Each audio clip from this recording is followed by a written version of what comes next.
Hello viewers, আজকের গল্পটি দেখার জন্য আপনার প্রচুর এনার্জি প্রয়োজন পড়বে, কারণ গল্পটা এতটাই ফানি যে আপনি হাসি আটকাতে পারবেন না। তো বেশি কথা না বলে মূল পর্বে আসা যাক। গল্পের শুরুতেই একটা গাড়ি এসে ইতিমখানার সামনে একটা ব্যাগ ছুঁড়ে ফেলে দিয়ে চলে যায়।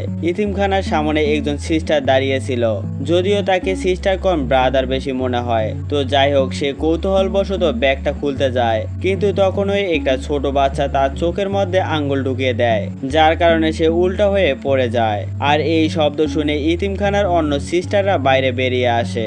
বাইরে এসে তারা তিনটা কিউট বাচ্চাকে দেখতে পায়, আর এরাই হচ্ছে আমাদের আজকের গল্পের তিন লেজেন্ড। তো তিনটা কিউট বাচ্চাকে দেখে তারা খুবই খুশি হয়ে যায়। তখন প্রত্যেকেই বাচ্চা তিনটাকে নিজেদের কাছে রেখে দিতে চায়। তারপর 10 বছর পরে সিন দেখানো হয়, যেখানে আমরা দেখতে পাই সেই সিস্টারগুলো প্রত্যেকেই বাচ্চাগুলোকে নিজের কাছে রাখা তো দূরের কথা, এদের থেকে দূরে থাকতে পারলেই যেন বাঁচে। তো একদিন দুপুরবেলায় সিস্টারদের প্রধান সকল সিস্টারদের বলে সেই তিন বাচ্চাকে ডাকার জন্য, কিন্তু একটা সিস্টারও তার ধারে কাছে যেতে চায় না। 10 বছরে তারা অনেক পরিমাণ চঞ্চল বাচ্চায় পরিণত হয়েছে। অন্যদিকে দেখা যায় ওরা একটি সিস্টারকে তাদের অপারেশনের নাম করে একটি টেবিলের মধ্যে বেঁধে তার ওপর উল্টাপাল্টা চিকিৎসা চালাচ্ছে। তার অপারেশনের আগে তাকে অজ্ঞান করার জন্য তারা তার মাথায় হাতুড়ি দিয়ে বাড়ি দেয়, কিন্তু তখনই সেখানে সিস্টার প্রধান নিজেই তাদেরকে দুপুরে খাবার জন্য ডাকতে আসে। আর এই বিষয়টা বুঝতে পেরে তারা টেবিলটাকে উল্টো করে দেয় এবং সাথে সাথে নিজেদের বেশভূষ পরিবর্তন করে একদম নম্রভদ্র বাচ্চাদের মতো হয়ে যায়। এরপর সিস্টার প্রধানের কাছে খাবারের কথা শুনে তারা তিনজনেই সাথে সাথে নিচে চলে যায়। সেই খাবারের মাঝে একজন সিস্টার এসে সিস্টার প্রধানকে বলে একটা বাচ্চা দত্তক নেওয়ার জন্য ইতিমখানায় একটা কাপল এসেছে। এটা শুনে সেই প্রধান বাচ্চাদেরকে তাড়াতাড়ি রেডি করার জন্য বলে, কিন্তু অন্য সিস্টাররা বলে এই তিন বাচ্চা তাদের জীবন একেবারে অতিষ্ঠ করে রেখেছে, তাই তাদের তিনজনকে বাদ রেখে বাকিদেরকে লুকিয়ে রাখলে ভালো হয়। সেই কাপল হয়তো এই তিনজনকে নেবে না, কিন্তু অত্যন্ত একজনকে তো নিয়ে যাবে, তাতে আমাদের কিছুটা হলেও যন্ত্রণা কমবে। কিন্তু সিস্টার প্রধান তাদের প্রস্তাবে রাজি হয় না। আর তখন ওই ব্রাদারের মতো দেখতে সেই সিস্টার বলে সেই ইতিমখানা ছেড়ে চলে যাবে, এই তিন বাচ্চার অত্যাচার আর সহ্য করতে পারবে না। তখন বাধ্য হয়ে সিস্টার প্রধান তাদের প্রস্তাবে রাজি হয়ে যায় এবং সকল বাচ্চাদের লুকিয়ে রাখে, শুধু সেই তিনজনকে বাইরে রাখে। কিছুক্ষণ পর সেই কাপল আসে, এদের নাম ছিল মিস্টার হাটাল এবং মিসেস ডলি। সেই তিন বাচ্চা তাদের সামনে নর্মাল বাচ্চাদের মতো অঙ্গভঙ্গি করে ইমপ্রেস করার চেষ্টা করতে থাকে, আর তাদের এমন অঙ্গভঙ্গি দেখে তারা বেশ ইমপ্রেস হয়ে যায়। তখন তারা সিদ্ধান্ত নেয় যে এই বাচ্চাটাকে তারা তাদের সাথে নিয়ে যাবে। আচ্ছা, এই বাচ্চাদের সাথে আপনাদের পরিচয় করিয়ে দেই।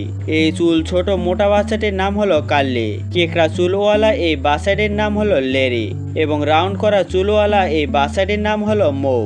তো মৌকে চয়েস করার পর মৌ তাদেরকে জড়িয়ে ধরে এবং তাদের সাথে গাড়িতে করে চলে যেতে থাকে। গাড়িতে যাওয়ার সময় মিসেস হাটাল মৌকে বলে, যেহেতু আজ থেকে তুমি আমাদের সাথে থাকবে, তাই আজ থেকে তুমি আমাদের ছেলে এবং আজ থেকেই তোমার জন্মদিন, তাই তুমি তোমার জন্মদিনে আমাদের কাছ থেকে কি গিফট চাও বলো। মৌ তখন তার কানে কানে বলে, আমি আমার বাকি দুই বন্ধুকেও আমার সাথে নিয়ে যেতে চাই, কিন্তু তারা মৌয়ের প্রস্তাবে রাজি হতে চায় না, যার কারণে তারা আবারও ইতিমখানায় ফিরে আসে আর মৌকে রেখে অন্য বাচ্চাকে নিয়ে যায়। এদিকে মৌ ফিরে আসায় তার বাকি দুই বন্ধু অনেক খুশি হয়ে যায়, আর এভাবেই দেখতে দেখতে তারা আরো সেই ইতিমখানায় আরো 25টি বছর কাটিয়ে দেয়। আর 25 বছরে তারা অনেক বড় হয়ে গিয়েছে, কিন্তু তারা যতই বড় হোক না কেন তাদের সেই দুষ্টমি কখনো ছাড়তে পারে না। একদিন ইতিমখানায় একটি বিল্ডিং এ মেরামতের কাজ দেওয়া হয় তাদেরকে। তারা কাজকর্ম বাদ দিয়ে একটি টেপ রেকর্ডারে কাজের শব্দ বাজিয়ে তারা ঘুমিয়ে পড়ে। বাইরে থেকে সিস্টারগুলো শব্দ শুনে মনে করে তারা হয়তো খুব মন দিয়ে কাজ করছে, কিন্তু সেই ব্রাদারের মতো সিস্টারটা তাদের ঘরে গিয়ে দেখে সেখানে তারা তিনজন নাক ডেকে ঘুমাচ্ছে। আর এটা দেখে সিস্টার রেগে গিয়ে তাদের ঘুমের 12টা বাজিয়ে দেয় এবং তাদেরকে হুমকি ধামকি দিয়ে আবারও কাজে পাঠিয়ে দেয়। এরপর তারা দ্রুত একটা মই নিয়ে গিয়ে সেই বিল্ডিং এর ছাদে ওঠে, আর কার্লি একটা অটোমেটিক করাত নিয়ে সেটা চালু করে তার কোমরে বেঁধে মইয়ের উপরে উঠতে থাকে, যার কারণে সে যখন উপরে উঠতে থাকে তখন পেছন থেকে এক একটা করে মইয়ের ধাপ কাটতে শুরু করে। কি পরিমাণ বলদ হলে একটা মানুষ এই ধরনের কাজ করে। উপরে উঠে তারা তিনজনে মিলে তাদের স্টাইলে মারামারি করে। এদিকে একজন উকিল ইতিমখানা প্রধানকে জানায় তাদের ইতিমখানাতে অনেক ঋণ জমা হয়েছে, আর সেটা খুব অল্প সময়ের মধ্যে পরিশোধ না করলে ইতিমখানাটি বন্ধ করতে তারা বাধ্য হবে। আসলে ওই তিনজনের জন্য আজ ইতিমখানার এই অবস্থা।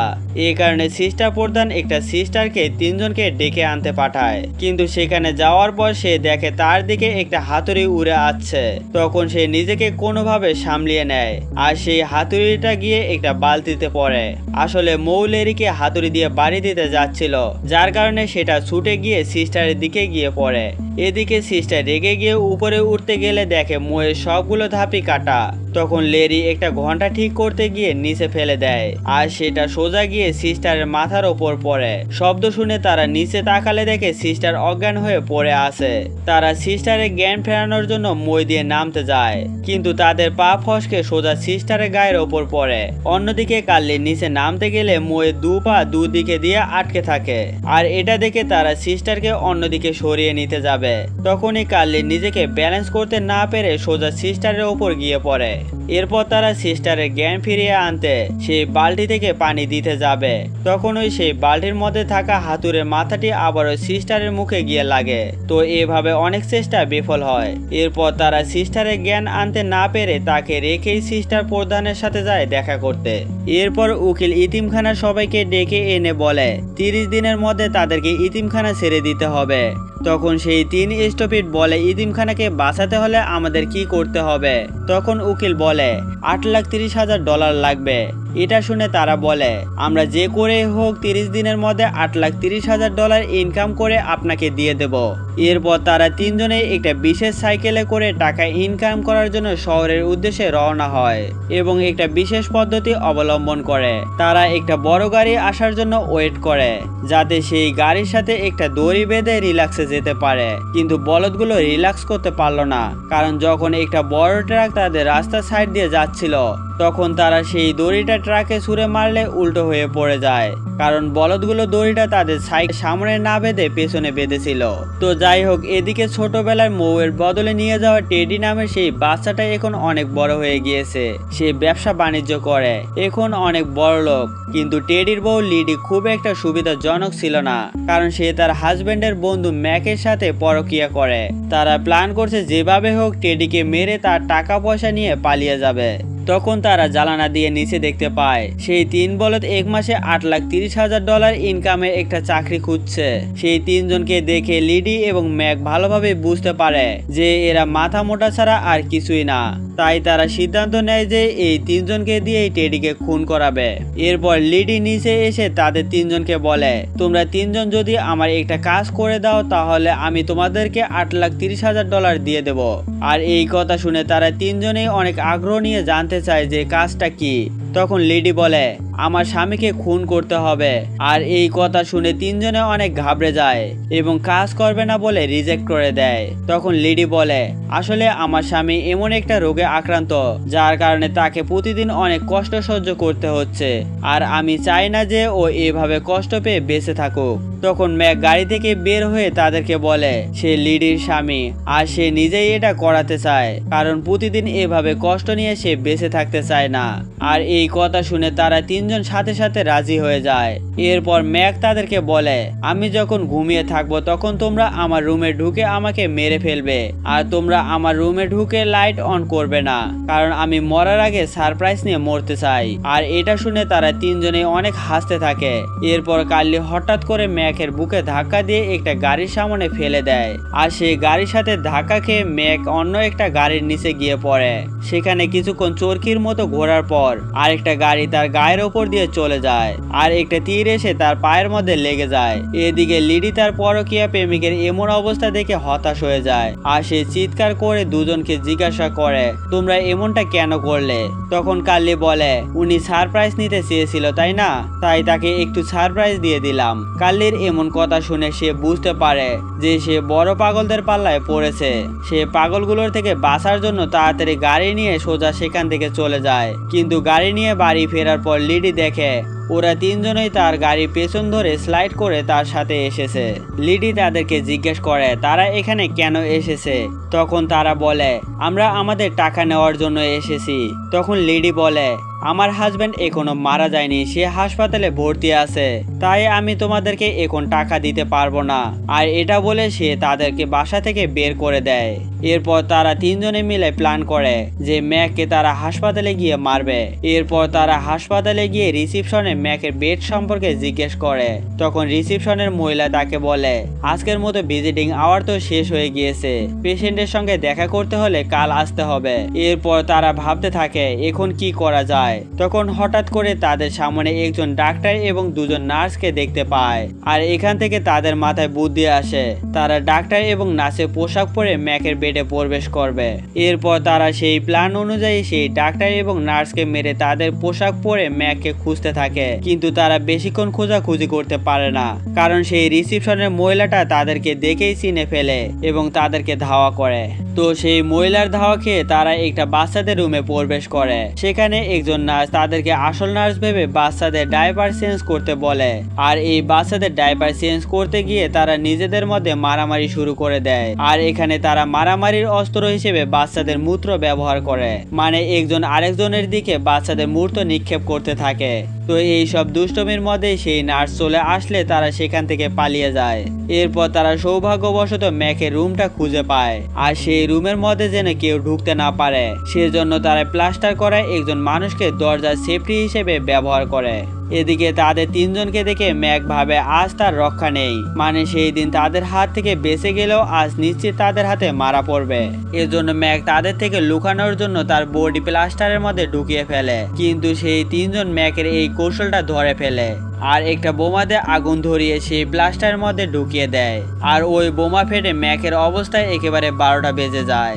এরপর সেই তিনজন যখন দেখে ম্যাক মারা যায়নি, তখন তারা একটা বালিশ নিয়ে ম্যাককে মারার চেষ্টা করে। তখন ম্যাক বলে তোমাদেরকে আর কষ্ট করে আমাকে মারতে হবে না, আমি সুস্থ হয়ে গেছি। তখন তাদের এইসব কথাবার্তার মধ্যে সেখানে পুলিশ চলে আসে, মানে সেই মহিলাটা তাদেরকে ধরার জন্য পুলিশকে নিয়ে এসেছে। তো তারা ওই পুলিশের হাত থেকে বাঁচার জন্য রোগীর মতো ভং ধরে, কিন্তু শেষ পর্যন্ত ঠিকই ধরা পড়ে যায় এবং দৌড়ে সেখান থেকে পালাতে থাকে।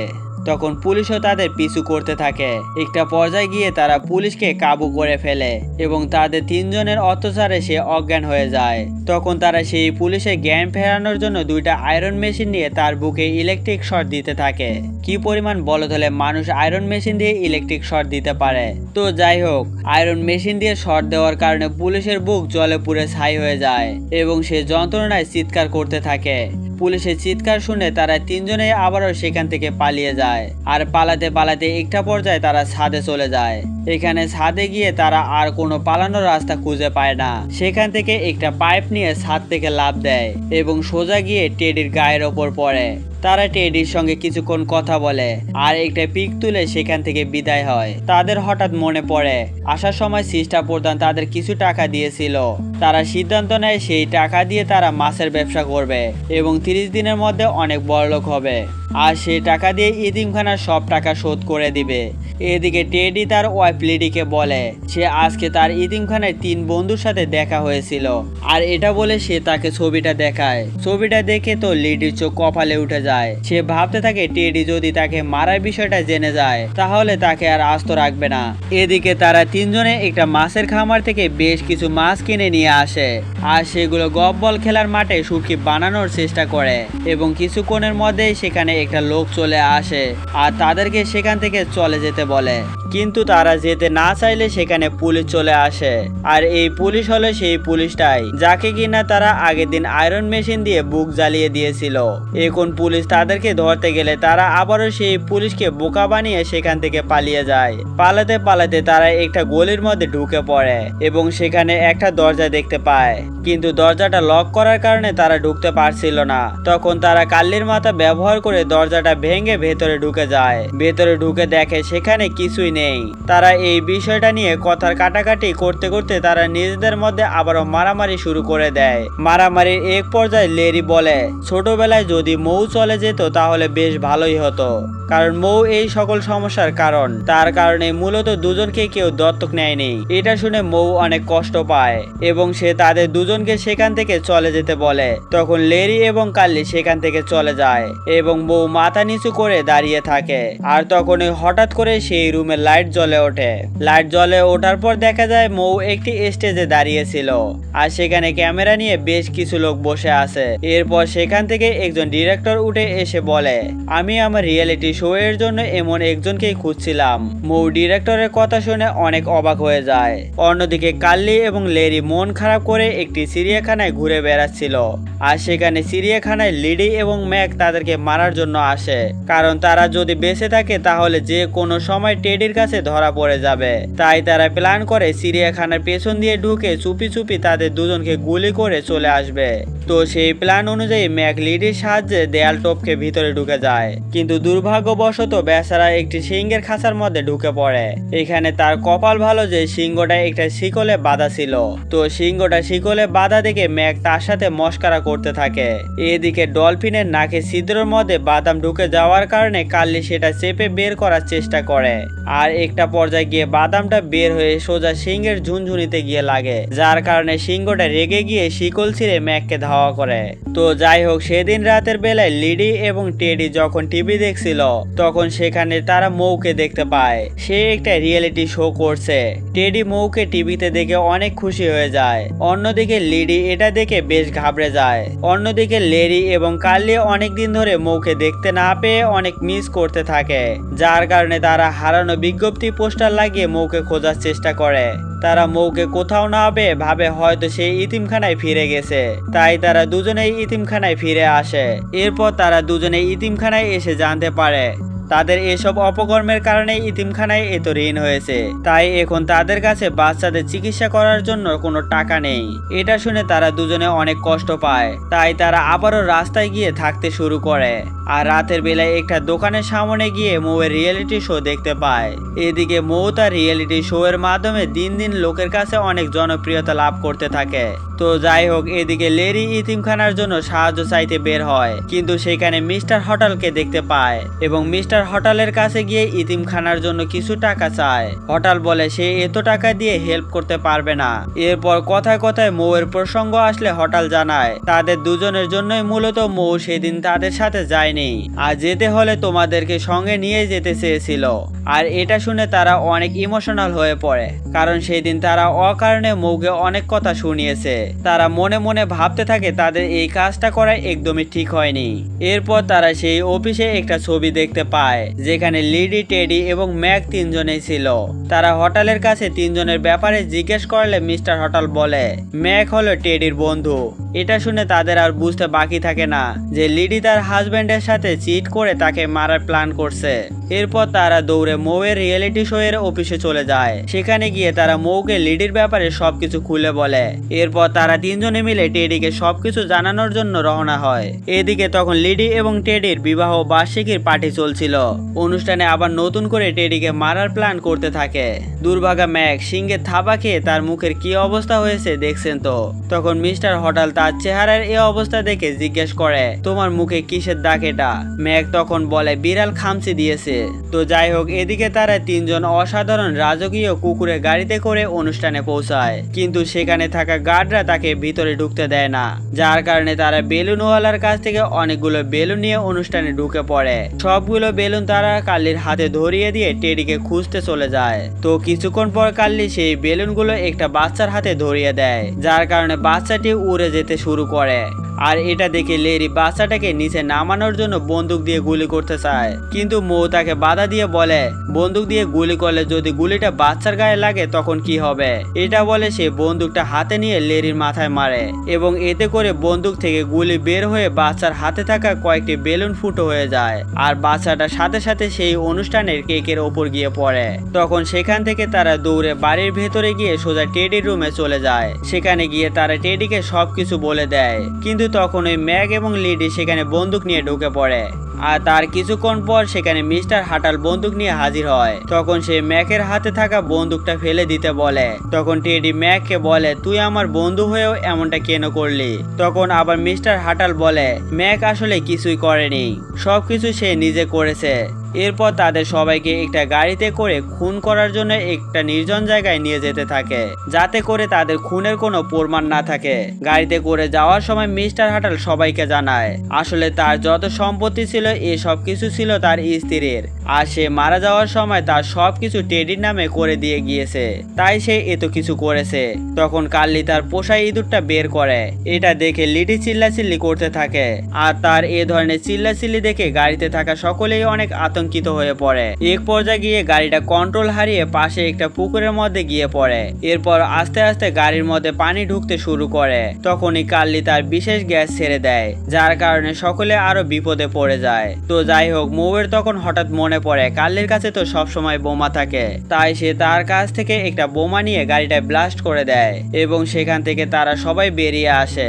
এরপর সেখানে পুলিশ চলে আসে এবং লিডি মিস্টার হাটাল এবং ম্যাককে অ্যারেস্ট করে নিয়ে যায়। এরপর তারা তিনজন টেডির কাছে ইতিমখানার জন্য সেই ঋণের টাকাটা চায়, কিন্তু টেডি তাদেরকে টাকা দিতে অস্বীকৃতি জানায়, কারণ সেই দিন সেই ইতিমখানার সিস্টাররা তাকে একজন বাজে বাবার হাতে তুলে দিয়েছিল। এরপর তারা তিনজনে হতাশ হয়ে ইতিমখানায় ফিরে যায়, আর সেখানে গিয়ে দেখে ইতিমখানায় তালা দেওয়া। তারা কিছুক্ষণ সেখানে মন খারাপ করে দাঁড়িয়ে থাকে, কিন্তু কিছুক্ষণ পর তারা পাশ থেকে বাচ্চাদের আওয়াজ শুনতে পায়, আর সেখানে গিয়ে তারা দেখে বাচ্চারা সুইমিং পুলের মধ্যে খেলা করছে।